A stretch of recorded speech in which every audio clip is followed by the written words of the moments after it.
Hello students, very good morning. This is Suraj Kumar. Welcome to my YouTube channel Learning with Suraj Sir. Dear students, आज के video में मैं आपको बताऊंगा active voice and passive voice में future indefinite tense के interrogative sentence का जो यस और नो टाइप क्वेश्चन है, यस और नो टाइप क्वेश्चन के बारे में मैं आपको बताऊंगा।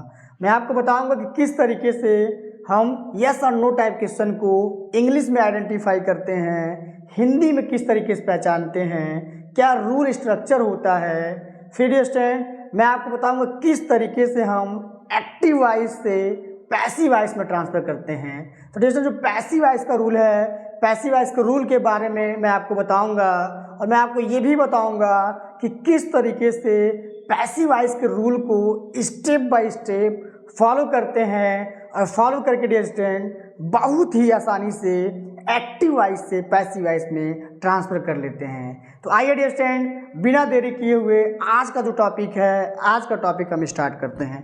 डियर स्टूडेंट ध्यान दीजिएगा, फर्स्ट ऑफ ऑल हम पहचानना सीखेंगे, आइडेंटिफाई करना सीखेंगे। ध्यान दीजिएगा कि अगर वाक्य के आरंभ में शैल या विल का प्रयोग हुआ हो, ध्यान दीजिएगा अगर वाक्य के आरंभ में शैल या विल का प्रयोग हुआ हो और सब्जेक्ट आया हो, सब्जेक्ट के बाद यदि वर्ब का फर्स्ट फॉर्म आया हो और ऑब्जेक्ट आया हो, ऑब्जेक्ट के बाद अगर इंटरोगेटिव मार्क आया हो, तो ऐसे कंडीशन में क्या कहलाता है, फ्यूचर इंडेफिनिट टेंस का इंटरोगेटिव सेंटेंस का यस और नो टाइप क्वेश्चन कहलाता है। एक बार मैं फिर से रिपीट करता हूँ स्टूडेंट, अगर वाक्य के आरंभ में शैल या विल का प्रयोग हुआ हो और सब्जेक्ट का प्रयोग हो, उसके बाद वर्ब का फर्स्ट फॉर्म आया हो और ऑब्जेक्ट आया हो, ऑब्जेक्ट के बाद अगर इंटरोगेटिव मार्क का प्रयोग हुआ हो, तो ऐसे कंडीशन में फ्यूचर इंडेफिनिट टेंस का इंटरोगेटिव सेंटेंस का यस और नो टाइप क्वेश्चन कहलाता है। तो स्टूडेंट ये रहा इंग्लिश में आइडेंटिफाई करना। अब हिंदी में हम कैसे पहचानेंगे, ध्यान दीजिएगा। अगर वाक्य के आरंभ में, हिंदी में डियर पहचानना किस तरीके से हम पहचानते हैं, ध्यान दीजिएगा। अगर वाक्य के आरंभ में क्या लगा हो और वाक्य के क्रिया के अंत में गा आए, गे आए और गी आए, तो ऐसे कंडीशन में फ्यूचर इंडेफिनिट टेंस का इंटरोगेटिव सेंटेंस का यस और नो टाइप क्वेश्चन कहलाता है। एक बार मैं फिर से रिपीट करता हूँ डियर स्टूडेंट, हिंदी में जो पहचानने का रूल होता है ये हमेशा ध्यान दीजिएगा, यस और नो टाइप चाहे प्रेजेंट हो, चाहे फ्यूचर हो, चाहे आपका पास्ट हो, हमेशा डियर स्टूडेंट यस और नो टाइप हमेशा आपका क्या से स्टार्ट होता है। जैसा कि आपको मैं फ्यूचर इंडेफिनिट टेंस के बारे में मैं आपको बता रहा हूँ, इंटरोगेटिव सेंटेंस का यस और नो टाइप के बारे में बता रहा हूँ। तो डियर स्टूडेंट ध्यान दीजिएगा कि हमेशा ये जो सेंटेंस होते हैं हमेशा क्या से स्टार्ट होते हैं और वाक्य के क्रिया के अंत में गा, गे, गी आएगा, तो तुरंत आप पहचान जाएंगे कि ये जो सेंटेंस है फ्यूचर इंडेफिनिट टेंस का इंटरोगेटिव सेंटेंस का यस और नो टाइप क्वेश्चन है। तो जैसा मैं उम्मीद करता हूँ कि जो मैंने एक्टिव वॉइस के रूल के बारे में मैंने आपको बताया, मैंने पहचानना बताया कि किस तरीके से आप हिंदी में पहचानते हैं, इंग्लिश में पहचानते हैं, आपको बहुत ही अच्छे तरीके से समझ में आया होगा। अब डियर मैं आपको बताऊंगा कि क्या वह मैजिकल रूल होता है जिसको हम फॉलो करते हैं और फॉलो करके डियर स्टूडेंट बहुत ही आसानी से हम एक्टिव वॉइस से पैसिव वॉइस में ट्रांसफर करते हैं। तो आइए डियर स्टूडेंट पैसिव वॉइस का रूल क्या होता है, ध्यान दीजिएगा कि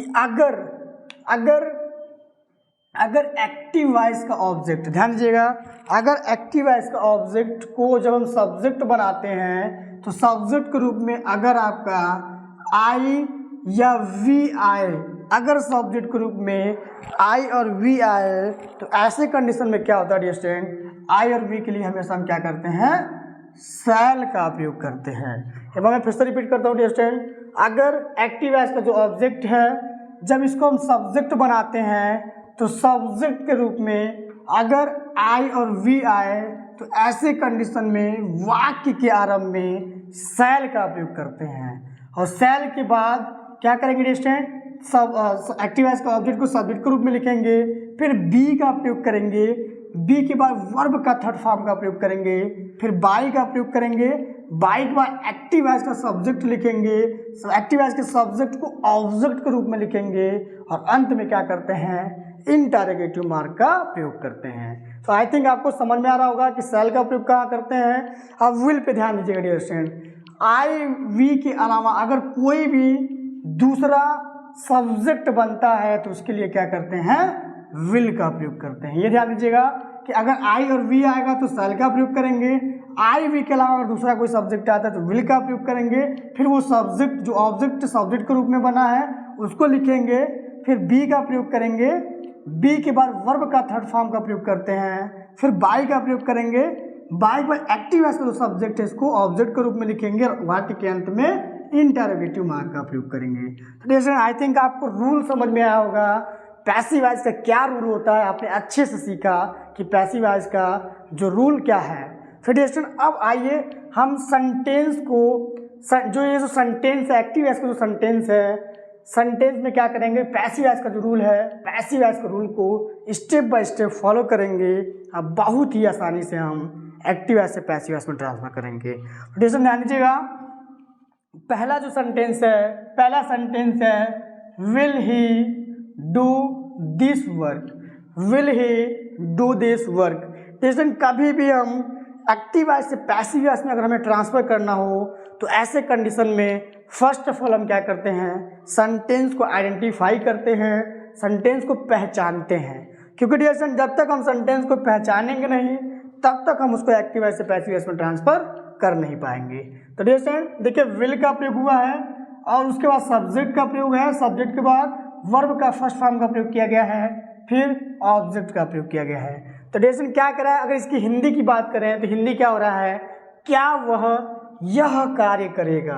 तो हिंदी में हमने क्या बताया कि अगर क्या लगा रहेगा और वाक्य की क्रिया के अंत में गा गे गी आता है तो ऐसे कंडीशन में फ्यूचर इंडिपेंडेंट टेंस का इंटरोगेटिव सेंटेंस कहलाता है, यस और नो टाइप क्वेश्चन कहलाता है। फिर डियर इंग्लिश की बात करें तो इंग्लिश में अगर आपका शैल या विल वाक्य के आरंभ में आता है, फिर सब्जेक्ट आता है, सब्जेक्ट के बाद अगर मेन वर्ब का फर्स्ट फॉर्म आए और ऑब्जेक्ट आए तो ऐसे कंडीशन में क्या कहलाता है, फ्यूचर इंडिपेंडेंट टेंस का इंटरोगेटिव सेंटेंस का यस और नो टाइप क्वेश्चन कहलाता है। तो डियर जो विल है ये क्या आपका हेल्पिंग वर्ब है, ही सब्जेक्ट है, डू मेन वर्ब का फर्स्ट फॉर्म है, दिस वर्क क्या आपका ऑब्जेक्ट है। अभी हमने क्या बताया कि एक्टिव वॉइस का आपने आइडेंटिफाई कर लिया, आप ये भी जान गए कि इस सेंटेंस में क्या सेंटेंस का पार्ट यूज किया गया है, जैसा कि helping verb, subject, main verb का फर्स्ट फॉर्म एंड ऑब्जेक्ट। अब डियर हम क्या करेंगे कि पैसिव वॉइस में किस तरीके से हम ट्रांसफर करते हैं। ट्रांसफर में डियर हमेशा आपको यही ध्यान देना है कि रूल को आपको फॉलो करना है, रूल को स्टेप बाय स्टेप फॉलो करना है। अंडरस्टैंड, बहुत ही आसानी से आप एक्टिव वॉइस से पैसिव वॉइस में ट्रांसफर कर लेंगे। अब देखिए शैल विल लगाना है हमें, तो हम इसके लिए क्या करेंगे, एक्टिव वॉइस का ऑब्जेक्ट को देखेंगे। ऑब्जेक्ट क्या आपका दिस वर्क है, तो दिस वर्क है डियर। अगर आई वी रहता तो शैल का प्रयोग करते हैं, लेकिन आई वी का प्रयोग नहीं है तो हम क्या करेंगे, विल का प्रयोग करेंगे, लिखेंगे विल, विल उसके बाद एक्टिव वॉइस का ऑब्जेक्ट लिखेंगे this work, this work, will this work. फिर रूल को ही आपको देखना है बी, फिर वर्ब का थर्ड फॉर्म। जैसे वर्ब क्या आपका डू है, सेकेंड फॉर्म डिड होता है और थर्ड फॉर्म क्या होता है, डन होता है। क्या लिखेंगे, डन। फिर बाई का प्रयोग करेंगे, बाई के बाद एक्टिव वॉइस का जो सब्जेक्ट है, सब्जेक्ट क्या आपका ही है, पैसिव वॉइस में ऑब्जेक्ट के रूप में लिखेंगे तो ही का ऑब्जेक्ट क्या होता है, हिम होता है। हिम लिखेंगे, अंत में क्या करेंगे, क्वेश्चन मार्क का प्रयोग करेंगे। Will this work be done by him. अब देखिए डियर रूल में देखिएगा हमने पहले क्या किया है, एक्टिव वॉइस के ऑब्जेक्ट को सब्जेक्ट बनाया है, सब्जेक्ट के रूप में लिखा है डियर। हाँ, इसी के अनुसार अगर सब्जेक्ट के रूप में आई और वी बनता तो हम शैल का प्रयोग करते हैं, लेकिन यहाँ आई और वी का प्रयोग नहीं हुआ है, दिस वर्क है, इसलिए हमने क्या किया है, विल का प्रयोग किया है। विल के बाद हमने क्या किया है कि एक्टिव वॉइस के ऑब्जेक्ट को लिखा है, फिर बी का प्रयोग किया है और बी के बाद वर्ब का थर्ड फॉर्म लिखा है, फिर बाई का प्रयोग किया है और बाई के बाद एक्टिव वॉइस का जो सब्जेक्ट है उसको हमने ऑब्जेक्ट बनाया है। तो आई थिंक डियर आपको समझ में आ रहा होगा, आपको बस रूल देखना है और रूल को ही स्टेप बाय स्टेप फॉलो करना है। अगला एग्जांपल देखिएगा, will you help me, will you help me. Hindi अगर बात करें स्टूडेंट तो इसका मतलब होता है क्या तुम मेरी मदद करोगे, क्या तुम मेरी मदद करोगे। तो देखिए जैसे ये आपका हिंदी रहा, अब इंग्लिश में कैसे आइडेंटिफाई करेंगे, क्योंकि हिंदी तो दिया नहीं रहेगा डियर स्टूडेंट। मैं यहाँ आपको टेंस भी सिखा रहा हूँ, टेंस के साथ साथ आपको पैसिव वॉइस भी सिखा रहा हूँ, किस तरीके से आप पैसिव वॉइस में ट्रांसफर करते हैं। बिल्कुल ट्रिकी इंग्लिश डियर स्टूडेंट पढ़ा रहा हूँ। इस तरीके से आपको एक तरफ आपको पैसिव वॉइस भी क्लियर हो रहा है और एक तरफ जो टेंस के जो रूल है, टेंस के रूल भी आपको समझ में आ रहा है।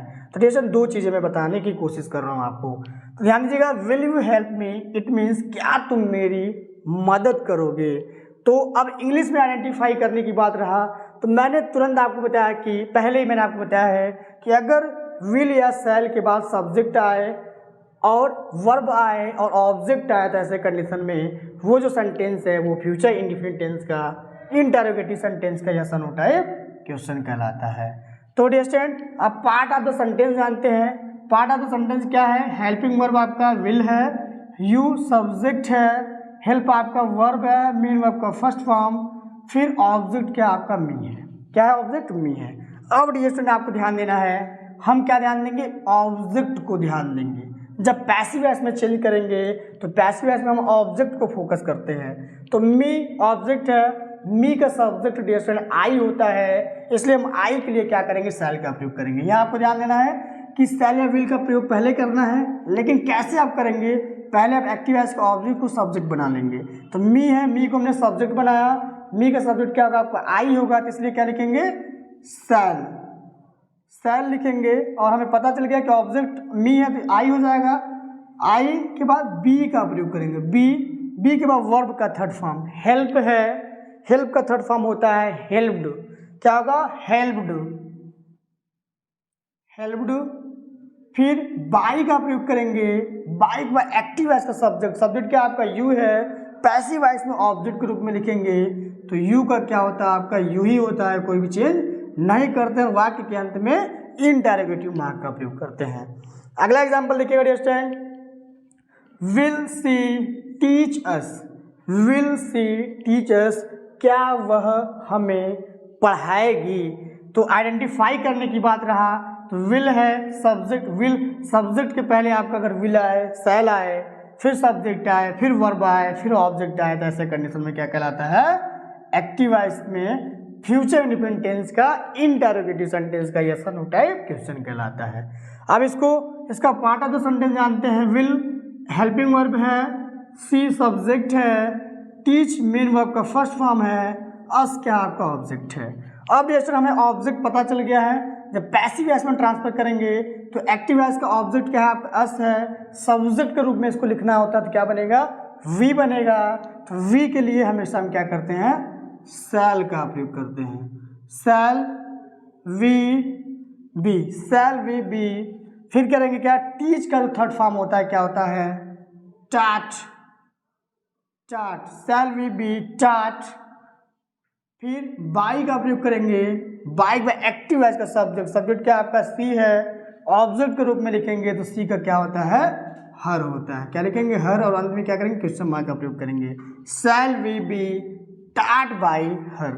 अगला एग्जाम्पल देखिएगा, और मैं उम्मीद कर रहा हूँ डियर स्टूडेंट मैं आपको बहुत ही अच्छे तरीके से जो मैंने आपको टॉपिक बता रहा हूँ डियर स्टूडेंट, एक्टिव वॉइस में किस तरीके से आइडेंटिफाई करते हैं, पैसिव वॉइस के रूल को स्टेप बाय स्टेप फॉलो करके हम क्या कर रहे हैं कि एक सेंटेंस को दूसरे सेंटेंस में पैसिव वॉइस में ट्रांसफर कर रहे हैं। मैं उम्मीद कर रहा हूँ आपको बहुत ही अच्छे तरीके से समझ में आ रहा होगा। अब देखिएगा अगला example, shall I buy vegetables, shall I buy vegetables, it means क्या मैं सब्जी खरीदूंगा, क्या मैं सब्जी खरीदूंगा। तो जैसा कि हमने बताया कि एक्टिव वॉइस में अगर आपको आइडेंटिफाई करना हो तो देखिए आई के साथ क्या लगा है? आपका शैल। तो अगर आई वी के साथ ही शैल का प्रयोग होता है, आई वी के अलावा अगर दूसरा सब्जेक्ट होता है तो विल का प्रयोग होता है। तो देखिए शैल प्लस सब्जेक्ट प्लस वर्ब का फर्स्ट फॉर्म प्लस ऑब्जेक्ट, तो ये जो सेंटेंस है क्या है? फ्यूचर इंडिफिनिट टेंस है और ये क्या आपका यस और नो टाइप क्वेश्चन है। तो इसको पैसिव वॉइस में ट्रांसफर करते हैं। ये सब्जेक्ट जान लेते हैं, क्या सब्जेक्ट इसमें? शैल जो है ये क्या है? हेल्पिंग वर्ब है, आई सब्जेक्ट है, बाई मेन वर्ब का फर्स्ट फॉर्म है, वेजिटेबल्स क्या आपका ऑब्जेक्ट है। तो अब ऑब्जेक्ट वेजिटेबल्स है।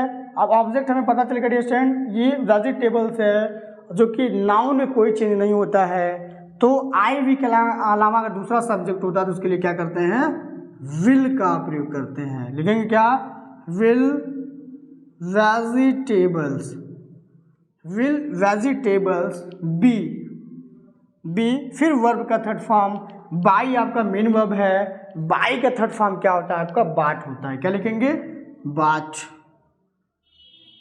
बाई बाट, बाट सेकेंड फॉर्म भी आपका बाट होता है, थर्ड फॉर्म भी बाट होता है। Will vegetables be bought by, बाट बाई एक्टिव वॉइस का सब्जेक्ट क्या आपका आई है, तो पैसिव वॉइस में इसको ऑब्जेक्ट के रूप में लिखेंगे तो आई का क्या हो जाएगा, मी हो जाएगा। अंत में क्या करेंगे, क्वेश्चन मार्क का प्रयोग करेंगे। Will vegetables be bought by me. अगला एग्जाम्पल देखिएगा, shall we complete our work, shall we complete our work, it means क्या हम अपना काम पूरा करेंगे, क्या हम अपना काम पूरा करेंगे। शैल हेल्पिंग वर्ब है, वी सब्जेक्ट है, कंप्लीट मेन वर्ब का फर्स्ट फॉर्म है, आवर वर्क क्या आपका ऑब्जेक्ट है। तो ऑब्जेक्ट हमें आवर वर्क मिला, तो ऐसे कंडीशन में हम क्या करेंगे, विल का प्रयोग करेंगे। क्यों करेंगे, अगर आई वी रहता तो हम शैल का प्रयोग करते, लेकिन आई वी का प्रयोग नहीं है, तो हम क्या लिखेंगे, will, will our work, will our work be, be complete main verb का फर्स्ट फॉर्म है, थर्ड फॉर्म क्या होता है, कंप्लीटेड होता है। क्या लिखेंगे, completed, completed by active voice में जो सब्जेक्ट है क्या आपका वी है, पैसिव वॉइस में क्या हो जाएगा, अस हो जाएगा। We will our work be completed by us. अगला एग्जाम्पल देखिएगा, will you forgive him, will you forgive him, it means क्या तुम उसे माफ़ करोगे, क्या तुम उसे माफ़ करोगे। अब देखिए डिस्टेंट, आप हिंदी भी जान गए और विल क्या है, अब इसका पार्ट ऑफ द सेंटेंस जानते हैं। विल हेल्पिंग वर्ब है, यू सब्जेक्ट है, फॉरगिव मेन वर्ब का फर्स्ट फॉर्म है और हिम क्या आपका ऑब्जेक्ट है। तो डिस्टेंट पैसिव वॉइस में ट्रांसफर करेंगे तो ऑब्जेक्ट को जब हम सब्जेक्ट बनाएंगे तो हिम का क्या होता है, ही होता है। अब हमें ही पता चला तो इसके लिए भी क्या करेंगे, विल का ही प्रयोग करेंगे। Will he be, will he be, देखिए ऑब्जेक्ट को हमने सब्जेक्ट बनाया है, फिर इसी के अनुसार हमने विल का प्रयोग किया है, फिर बी का प्रयोग करेंगे, बी फिर वर्ब का थर्ड फॉर्म, फर्स्ट फॉर्म क्या है, फॉरगिव है, सेकेंड फॉर्म आपका फॉरगिव होता है और थर्ड फॉर्म क्या होता है, फॉरगिवन, फॉरगिवन, फॉरगिवन। फिर बाई का प्रयोग करेंगे, बाई में एक्टिव वॉइस जो सब्जेक्ट है, सब्जेक्ट क्या आपका यू है, पैसिव वॉइस में इसको ऑब्जेक्ट के रूप में लिखेंगे, यू का आपका यू ही होता है। क्या करेंगे, क्वेश्चन मार्क का प्रयोग करेंगे। Will he be forgiven by you. अगला एग्जाम्पल है और इस टॉपिक का डिस्टेंट लास्ट एग्जाम्पल है, तो अच्छे समझिएगा डिस्टेंट। ये है आपका will they fly the kites, will they fly the kites, it means क्या वे पतंग, क्या वे बहुत सारा पतंग उड़ाएंगे। तो डिस्टेंट अभी हमने क्या बताया कि आइडेंटिफाई किस तरीके से किया जाता है, विल और सब्जेक्ट, अगर विल या सेल नजर आ जाए वाक्य आरंभ में और सब्जेक्ट आए और वर्ब का फर्स्ट फॉर्म आए और ऑब्जेक्ट आए, तो ऐसे कंडीशन में फ्यूचर इंडेफिनिट टेंस का इंटरोगेटिव सेंटेंस का यस और नो टाइप क्वेश्चन होता है। अब पार्ट ऑफ द सेंटेंस आपको देखना है, विल जैसा कि हेल्पिंग वर्ब है, दे सब्जेक्ट है, फ्लाई मेन वर्ब का फर्स्ट फॉर्म है, द काइट्स क्या आपका ऑब्जेक्ट है। अब ऑब्जेक्ट आपको पता चल गया कि ऑब्जेक्ट क्या है। जैसे कभी भी हम एक्टिव वॉइस से पैसिव वॉइस में ट्रांसफर करते हैं तो ऑब्जेक्ट का होना कंपलसरी होता है, क्योंकि ऑब्जेक्ट ट्रांजिटिव वर्ब का ही हम पैसिव वॉइस बनाते हैं, इनट्रांजिटिव वर्ब का हम पैसिव वॉइस नहीं बनाते हैं। तो ऑब्जेक्ट द काइट्स है, इसके लिए हम क्या करेंगे, विल का प्रयोग करेंगे, विल फिर द काइट्स, एक्टिव वॉइस का ऑब्जेक्ट को हम सब्जेक्ट के रूप में लिख देंगे, द काइट्स, फिर बी का प्रयोग करेंगे, बी के बाद वर्ब का थर्ड फॉर्म, फ्लाई वर्ब का फर्स्ट फॉर्म होता है, सेकेंड फॉर्म फ्लीव होता है, थर्ड फॉर्म होता है फ्लोन, क्या होता है, फ्लोन।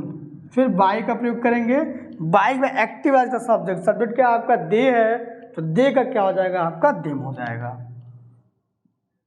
देम हो जाएगा। वाक्य के अंत में क्वेश्चन मार्क का प्रयोग करेंगे, will the kites B phloem by them.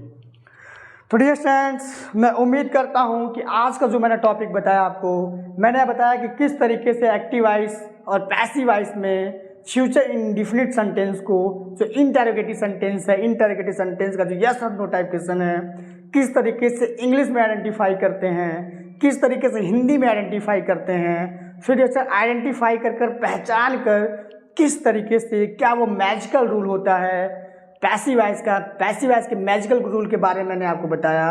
और मैंने आपको वो रूल भी बताया और मैंने आपको ये भी बताया कि किस तरीके से हम पैसिव वॉइस के रूल को स्टेप बाय स्टेप फॉलो करते हैं और फॉलो करके डियर स्टूडेंट बहुत ही आसानी से एक्टिव वॉइस से पैसिव वॉइस में ट्रांसफ़र करते हैं।